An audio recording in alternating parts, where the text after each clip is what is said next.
Welcome, everybody, into the Valley. I am Ethan Shutt, joined by Philip Russell and my brother Ryan. Gentlemen, how are we doing today? Doing good, man. Doing good. Another day, another great day to be a Suns fan. We got a game here in about, 30, 40 minutes. So it's a good Monday. Good Monday. I'm doing well. I'm on spring break. I'm on vacation. But you know what doesn't supersede vacation is talking ball with the boys. So here I am. Hold on, Absolutely. we get spring breaks as podcast hosts. I think that is that in our calendar? I think that's a teacher only thing, Ryan. I think us normal folks are stuck. But yeah, this is episode 8 of Into the Valley, brought to you by, y'all ready for this? Brought to you by Manscaped. That's right. That's right. We have us a teensy weensy sponsor happening. We will talk more about that later. Mama, we made it. But it's a crazy night for basketball. This is a super crazy Monday where, as a college basketball fan, it's very few times where basketball is happening at the same time as the Suns game, and I'm actively pulled away. But to Ryan's point, Suns tip in 22 minutes. About an hour after that, we have the undefeated Zags going against Baylor, who's like 27-2. So great night for basketball overall. And we just want to do a quick reminder. Our numbers have been incredibly encouraging, and your all support as listeners through the podcast and on the YouTube channel have been wonderful. Obviously, I don't think you get a sponsor reaching out unless you have some wonderful people supporting the content you're putting out there. But we just want to remind you guys, if you are watching on YouTube, it takes no time to click that subscribe button, hit the like, say something silly in the comments. We appreciate it. And if you're going through, Spotify, iTunes, whatever audio site, feel free to leave a review. Those are wonderful. But at the end of the day, you guys joining us and listening means a whole lot. And that's enough to keep us doing this every week, even when we're on vacation, like Philip is right now. I have a trip planned in a couple of weeks. My lovely wife already knows that Monday night we will not be doing anything fun, but I will be doing something fun, and that's recording a podcast with you boys. Ethan, if I can interrupt, I know this isn't in the show notes. I want to make a declaration. Oh, boy. If you subscribe, especially on the YouTube channel, and tweet me a picture of you subscribing, I will handwrite you a thank you card for your support. So let me know if you subscribe on the YouTube channel. Let me know, and I will handwrite you a thank you card as a form of gratitude. Now that Ryan has said that, for those listening overseas, I really encourage you to subscribe and send a photo. I would love for Ryan to go broke sending some overseas handwritten mail. I don't even know how stamps work when you leave the U.S., so I'm all for it. But guys, this is such a silly thing to say, but we're back on top in the sense of, I think we had the Suns had fallen into like 4 or 5 in the power rankings, as if that's something to be upset about. Power rankings out Monday, like they always are. I think almost across the board, the number 2, maybe a number 3 somewhere. But the Suns are running a 5-game winning streak. We talked last Monday going into the week ahead that the schedule that we were looking at then was Hawks on Tuesday night, Bulls on Wednesday night, Thunder on Friday night, and then tonight against the Rockets. And we said 3-1 at the worst, 4-0 is the expectation. Going into tonight against the Rockets, 3-0, coming off a monstrous win over the incredibly young and inexperienced Thunder. But yeah, it's fun to watch, so I'm all for it. But it's kind of funny. We have the Rockets tonight as kind of this palate cleanser of sorts before you have an absolutely awful week ahead. Wednesday, we play the Jazz. And then back-to-back, then you have the Clippers Thursday. Oh, yes, and if you're watching on YouTube, please use Ryan's Zoom background as a beautiful reminder of the upcoming schedule. But yeah, back-to-back Wednesday, Thursday, Jazz and Clippers. And then you have the Wizards. It's one of those things, the Wizards are, they're like not bad, but also like not any great. Team that's got good. Bradley Beal has a chance of winning. Is and that Russell fair? Westbrook. Good. They're good. I don't think they're stretch. Good. They're good. I have to cringe my face to say that. Like, good. Like if you squint your eyes and shake your head from side to side when you're watching, you're like, oh yeah, this is a good team. So anyway, that's Saturday, and then again, next Monday, the Rockets, another palate cleanser against a very bad basketball team. To make matters worse for Houston tonight, I think I saw that like 4 of their regular players are out. So it's Christian Wood and probably some middle school kids they found around Houston against the Suns. Honestly, I'm hoping for a Thunder part 2. I'm hoping for just an absolute slam on them. Get some good Jalen Smith minutes in the fourth. I mean, come on. What more can you ask for? But again, if you were going to do an entire episode recapping this previous week, it would be pretty boring because it was just Suns on top, Suns on top. But I do want to ask, as we always do, anything stand out to you guys about this past week's performances? Big things, small things, anything like that. I know I've got a couple here jotted down. But Philip, I'll turn to you first. Anything jump out to you this week? Yeah, I was more impressed with clutch minutes this week than I was in weeks past, especially against the Bulls and the Hawks. And what I really liked about it was DA and Jay Crowder both shined in clutch minutes this week. And it looked like there was just a little bit more going on the offensive end than just Booker pick and rolls or Booker isolations or CP3 pick and rolls, which is good because we've talked at length about how good the Suns roster is, but there's a temptation when you get down to the end of games to predicate everything on 1 or 2 guys. And this week it looked like the entire team was involved, which if you isolate one player, you're hoping for a one-on-one win. But again, the strength of the Suns team is the team itself. So get the team involved. And then I think it was against the Bulls. It was against the Bulls or against the Hawks. Booker gets ahead of steam going to the basket, but it's off a DA pick and roll. Booker throws a wild shot up at the rim, but DA has perfect position. So it's little things like that, using the size, using the athleticism to their advantage. And again, using the complete team in those clutch minutes. Yeah. Ryan, anything jump out to you? For me, the Thunder game was just a joy to watch, not necessarily because of the score and the blowout, but because we got to see guys who don't normally get big minutes play a lot of meaningful minutes that game. I love to see my guy Javon Carter get minutes. And like you said, maybe tonight with the Rockets, we'll see a remnant of that. But there was also a nice little thing with the Thunder game. I was curious when the last time that we had dropped 2 consecutive games was. And I went back, and it looks like late January, we had the overtime loss to the Nuggets, the double overtime loss to the Nuggets, and then the Thunder. We lost 3 in a row. We hadn't lost consecutive games since then. So it was nice to bury the Thunder after dropping them in 3 consecutive games with the Nuggets. So a bit of a revenge game for a few months back. And again, it was just nice to see some of the guys who are normally on the cheer squad for our 8 to 9 guys who in the rotation get some good minutes.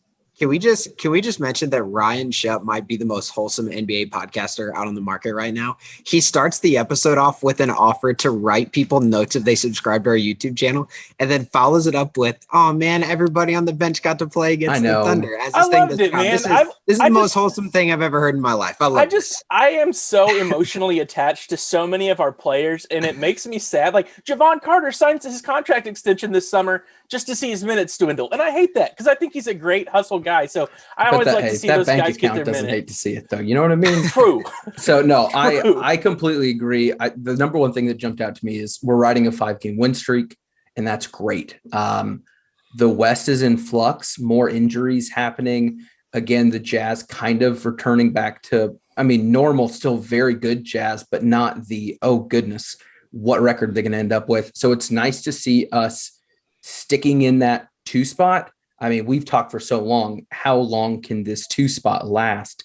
And it's really nice that it's happening. We could go on about playoff matchups, something we might talk about closer to playoffs, but that 2 spot and 1 spot are huge because you're playing someone from that play-in game. And sure, you can go with the whole March Madness, crazy momentum, rah, we just won and now we're here type of thing, but I don't buy that in the NBA. I think 1 or 2, you're in a great spot. But what I wrote down after that, Dario Saric has woken up. I don't know what was going on in his head. I don't know if it was something in his head. Sometimes you just kind of aren't there. But he's back, and that's huge, and you cannot have that come at a better time than this upcoming 3-week stretch of just awful scheduling. That's going to be tough. And then Booker and Paul are figuring it out, and that's so broad.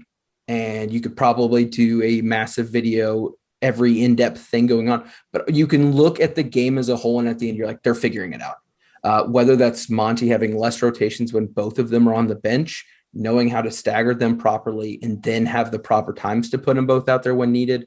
But Booker's just, I mean, he's scoring out of his mind, and he's doing it in such an efficient way.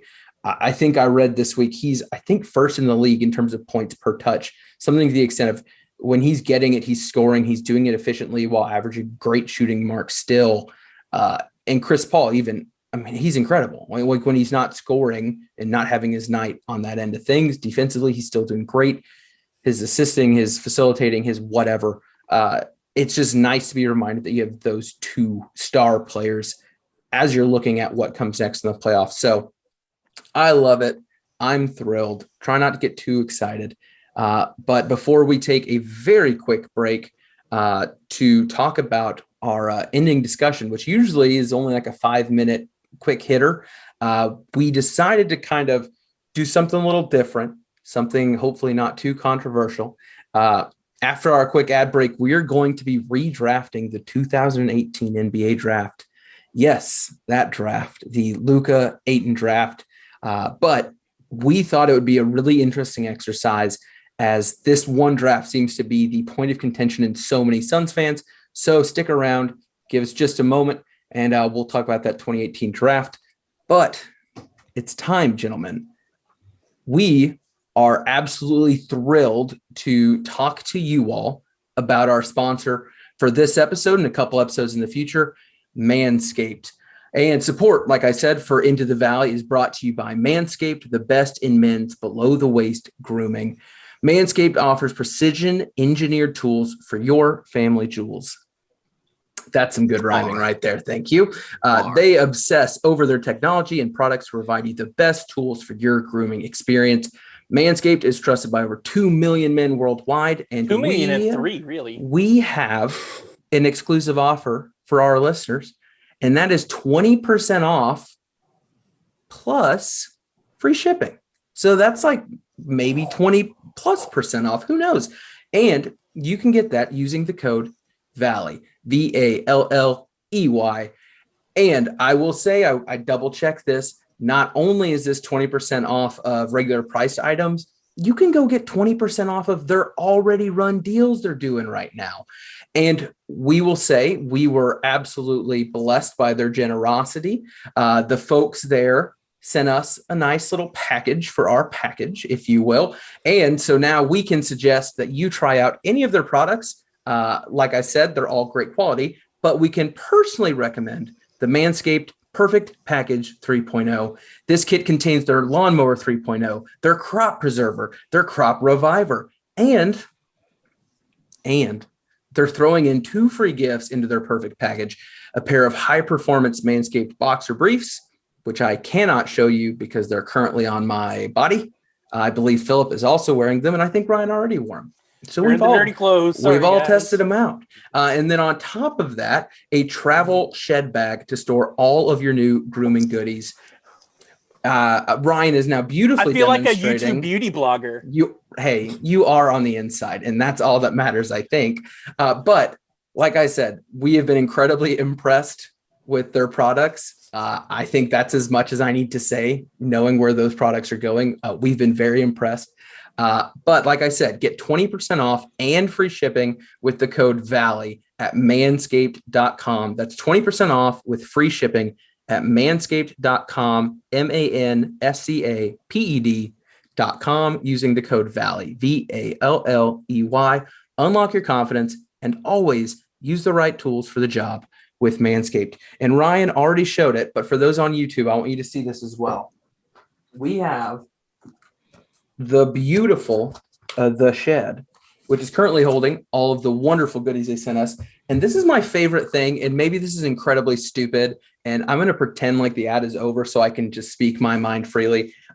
In the Perfect Package, they also include this newspaper. Big brain. And if you're listening here, this newspaper, the Manscaped Daily News, titled article, "We Save Balls," which if you want to do some light reading, other than this beautiful newspaper, you can read about all the wonderful stuff they're doing with testicular cancer throughout, with all of the great work they're doing. But you use this to clean up.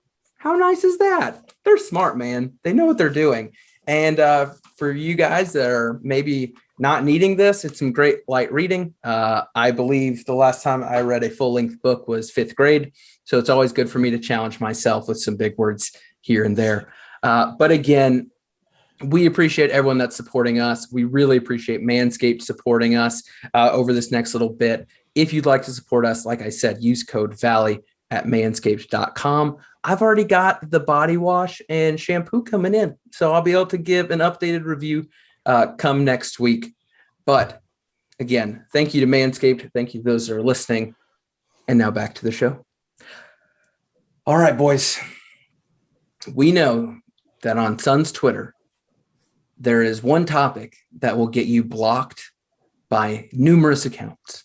I say that as someone who has been blocked by numerous accounts. As we look back to the 2018 NBA draft, there was a massive collision course that we were witnessing. We have the Phoenix Suns, who had just won the lottery, getting the number 1 pick, dead in the crossroads of 2 freight trains. We have the overseas talent, Luka Doncic, who the Suns had just recently hired the national team's head coach, team that which he played on. But you also then have the homegrown in Bahamas kid at the University of Arizona, who's also projected to possibly be number 1. That is what I would call the story of the draft. The story will always be forever and ever. How was Luka not taken number 1? What I think is so interesting, though, and the reason I really was looking into this was because we talked a little bit last week, and I've done some research offline, had a couple rants on Twitter like I do, about Mikal Bridges and his value. And how does his value stack up to Ayton's? And how would his value be seen if he were in a completely different draft, if they weren't drafted on the same team within the same draft? And so we took the time, the 3 of us all separately, went back and redrafted the 2018 NBA draft as of April 5th, 2021. And the parameters of this were pretty simple. Number 1, this is not based on team fit. We did not look back on who was picking where, what the outside circumstances were, the context of the picks. We simply said, if we were going to go back and do this again, everyone's taken the best player available. Where would you have them? And so the Into the Valley official redraft rankings ended up something like this. The number 1 pick in the 2018 NBA draft went to Luka Doncic. He was the only unanimous pick in our draft, being number 1 on everyone's list. And guys, your opinions here, at least for me, there was a pretty considerable gap between 1 and 2, no matter who my 2 was. Is that the same for you guys? Yeah. So the way I kind of looked at my guys is I had a few tiers. And there was one in particular you guys even texted me about, were kind of surprised I had so low. But in the way I kind of approached this, it didn't really matter as long as they were in the right tier. So I had 1 and 2 as its own tier, 3 through 5, 6 through 8, and then 9 and 10. And I think each time there's a pretty substantial step down. Yeah. Maybe not so much after 1 and 2. I think 1 and 2 are leagues ahead of everybody else. I think 1 is leagues ahead of 2. Who was a league ahead of the next group. Honest. I mean, but that's what I was kind of asking you, like, because I saw that text and I wanted clarification here. I think Luka is another level from anyone else that we're going to talk about. I do too. I just think so. In my list, and I don't want to skip ahead, my number 2 is different than the overall averaged out number 2. I think my number 2 still has a really high ceiling if he can get there. Well, Ryan, as someone who has lived with you, you do have some pretty powerful number 2s. I will give IBS you is a serious condition, okay? Absolutely. It's not something to joke about. IBS. The interesting, fun things you can do with those initials. Yeah, Philip. IB shooting threes is what it stands for. That's the one. Philip, what you got? Yeah, this is the obvious selection, and it's not revisionist history to say it was the obvious selection in 2018 as well. And that's check my Twitter. I got all the evidence you need. That's not necessarily meant to be shade at at the Suns front office at the time, but there was no question going into the draft. Luka had played exceptionally well and was MVP of the Spanish basketball league.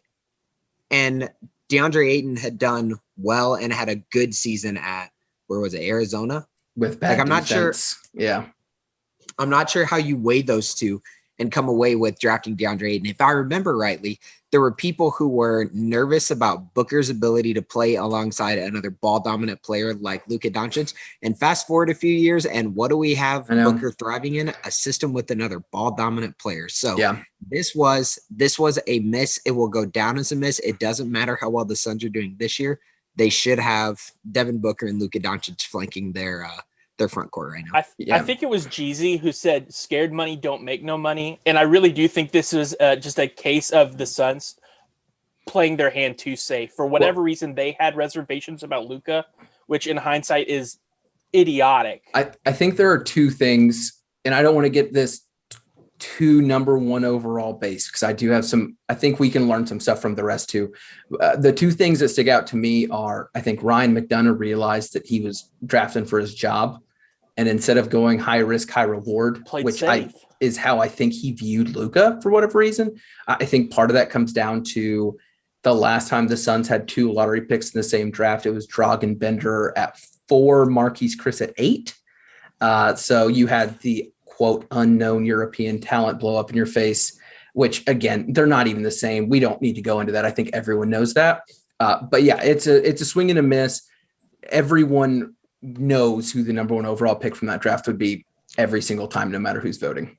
And here's the thing too, you're coming off of world champion JaVale McGee the past 2 seasons prior to this. Boy, so part of me goes, in what world do you draft an athletic, yes, talented, but also definitely going to be a rim running center? Like it's a confounding pick, even looking back on it, and it's a confounding pick still projecting into the future. Do you want the 6'7", 6'8" wing who can run the offense, or do you want the guy who's going to be a rim runner his whole career and maybe knock down an occasional 15-footer? So one thing, and then we'll move on and carry over your point, because I think it's a great one. The one big Twitter argument I got with someone as the draft was approaching was saying, hey, look at the centers from the most recent championship teams. And I think it was like McGee, Mozgov, Festus Ezeli, like just insert cheap rim running center who can play good defense. And I said, it seems like this is the way we're going. I think it'd be smart to be there. And as I said, segue, our next 2 picks in the 2018 draft were very, very, very close. Number 2 ended up being Shai Gilgeous-Alexander. Number 3 ended up being Trae Young. To both of these guys' credits, they were 2 or 3 on everyone's. I think Philip and I had Shai, then Trae. Ryan had Trae, then Shai. But going to your argument, You've been dropping bars tonight. Boy, I'm feeling it. Going off of the argument you just made, Philip, what pieces are valuable in today's basketball? And it's these guys, and here's the thing. You talk about revisionist history, looking back. I think one of my favorite things about this draft that people forget is the order of those first 5 picks. Yep.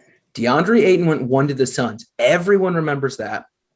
Then the Kings took Marvin Bagley at 2. Now, I don't want to be rude to our Suns fans, whoever's still listening right now.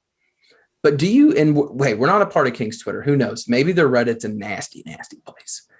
The Kings seem very excited to have Halliburton and Fox. And I think they're doing that and being excited without trashing Marvin Bagley with every misstep humanly possible because of their mistake, right? I think you can move forward with what you have and still be happy and optimistic. I'm not saying I'm saying that towards anyone. I'm just saying maybe that's a good thing to learn about. The Kings go 2 with Bagley. And then I remember this one vividly because one of my good friends is a Hawks fan. The Hawks take Luka at 3. And I was very happy for my Hawks friend. One, also Luke was out in the East, which made me happy too. And then you don't hear anything about that. And then Jaron Jackson goes 4 to the Grizzlies, which made a lot of sense at the time with what they were building, kind of who they had. And then 5, they announced the trade. the Mavs get Luka and the Hawks get Trae Young, which there's a lot of moving pieces. I think both are happy that at least they have the two guys that they have. But for us, there's a pretty massive drop-off after pick 3. Like I said, average draft position for Shea was 2.3, Trae Young 2.6. The next one, starting with pick 4, you're now in like the 5-point-something range. And our number 4 pick in the 2018 NBA draft, and I sure hope this isn't complete bias, and I think part of it's just with the amount that we watch him, Mikal Bridges ends up being the number 4 pick in the 2018 draft. And for context, for what it's worth, the same gap that kept Shea and Trae at 2 and 3 ended up being the same gap that kept Mikal and DeAndre at 4 and 5. So one person out of our 3 in the grand scheme of things ended up having 8 and a little higher to offset. The other had Bridges, but you have Mikal Bridges at 4, DeAndre Ayton at 5. Now, I think I would agree with that. I think if we shared that with the NBA world, as if they are listening to our podcast, they would probably have a cow. Maybe not that we have him over Ayton, but that we have him over some others that we haven't gotten to yet. But I think if you are a Suns fan right now and you're not someone that has capital AYTN in their Twitter handle, which I don't see those anymore, they've all blocked me. I think you can objectively watch the last 3 years and say Mikal Bridges has been a better player than DeAndre Ayton, while, which is the thing I don't think anyone expected, somehow increasing his ceiling significantly more while making it pretty clear that he already had an incredibly high floor. So Mikal Bridges is now at 4. Like I said, we have Ayton right behind at 5. And this is where it gets interesting. Our number 6 pick is actually the last player we have that made it on all 3 ballots. And that is Michael Porter Jr. Now, guys, I want to give you a second. I think Michael Porter Jr. is one of the most interesting in this draft class. We didn't get to see him, for a long time. He finally came in, obvious offensive weapon, defensively, the equivalent of just like rolling out another basketball and telling it to guard someone. But I think he still has one of the highest ceilings of this group, to where I would not be shocked if he ends up being the number 2 player from this class, which that might sound crazy to you guys. Do you guys think that's just absolutely absurd, or anyone else on that train with me? No, it's not absurd. His playmaking itself has to get better, but he's an efficient, even an absurdly efficient 3-point shooter, which is why I had him 4. I have him above Mikal and above DA, well above DA in my drafting. This season, he's basically 17-5 on 53, 45, 75 splits, which is outstanding. And he's 6'10".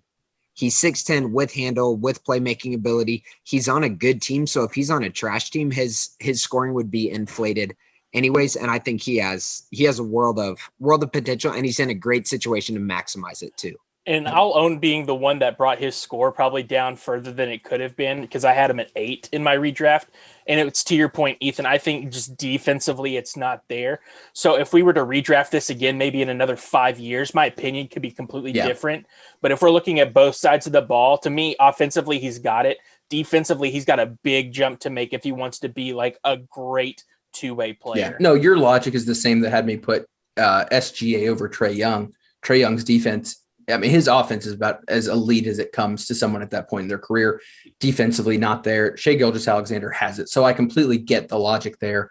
But like I said, he's the last one that was actually on all 3 ballots, which I was very surprised by.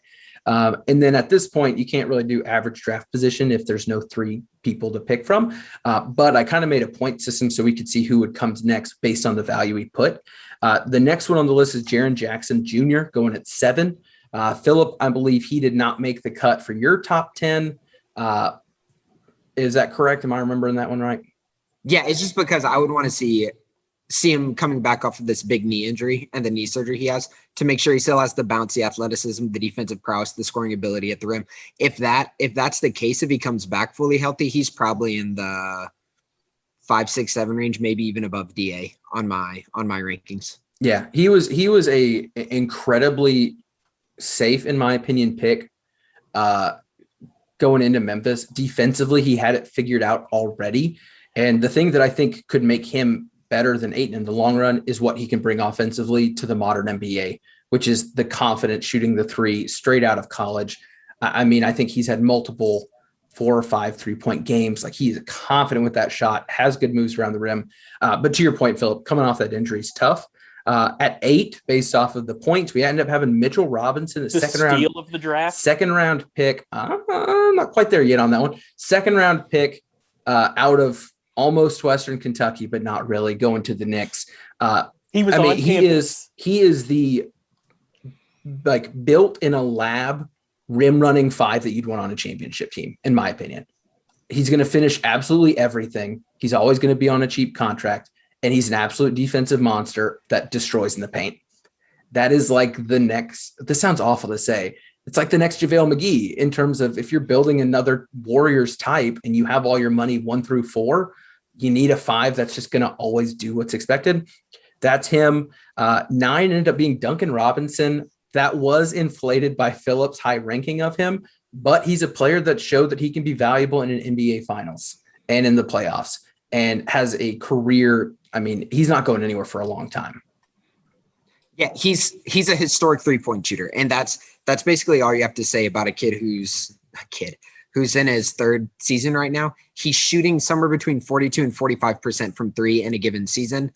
What else do you want from a swingman? Like, he's doing exactly what you want from that position, and he has a chance to go down, genuinely has a good chance to go down as one of the best 3-point shooters that we've ever seen. And his name is Duncan. Yes, thank you, Ryan. That's that A+ commentary I'm here for. But guys, we just got a couple minutes left. The 10 spot ended up being a tie in terms of points with Colin Sexton, who obviously was picked higher. Devontae Graham, who my pick definitely inflated that. But if I'm going steal the draft, I mean, that guy, if you plucked him off of that Hornets team and put him almost anywhere else in the NBA, I think he is in our top 5. Close, possibly. Like, he is. And we have a type here. Colin Sexton, Devontae Graham, and then Lonnie Walker, spark plug guards who seem to have a lot of potential, but we just got to wait and see how their situations play out. Yeah, the one thing for me, though, Sexton just makes so many boneheaded moves. He is not someone I can trust at the end of the game. Lonnie Walker still has a lot to figure out. Great showings, though. Devontae Graham's a dude that I trust with the ball in his hands at the end of the game.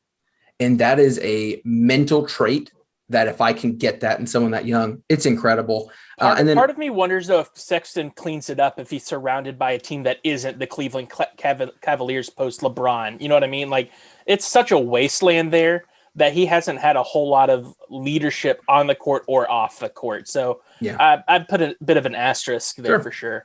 Yep. And then we have honorable mention. These are people that showed up either on one ballot by themselves at the very bottom or just for a, hey, you almost made it. And that would be Wendell Carter Jr., Dante DiVincenzo, and Kendrick Nunn, who wasn't he the rookie of the year?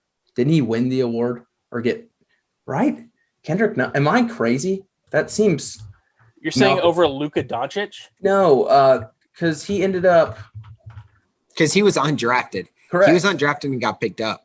Oh, no, sorry. I don't think he was rookie. My bad.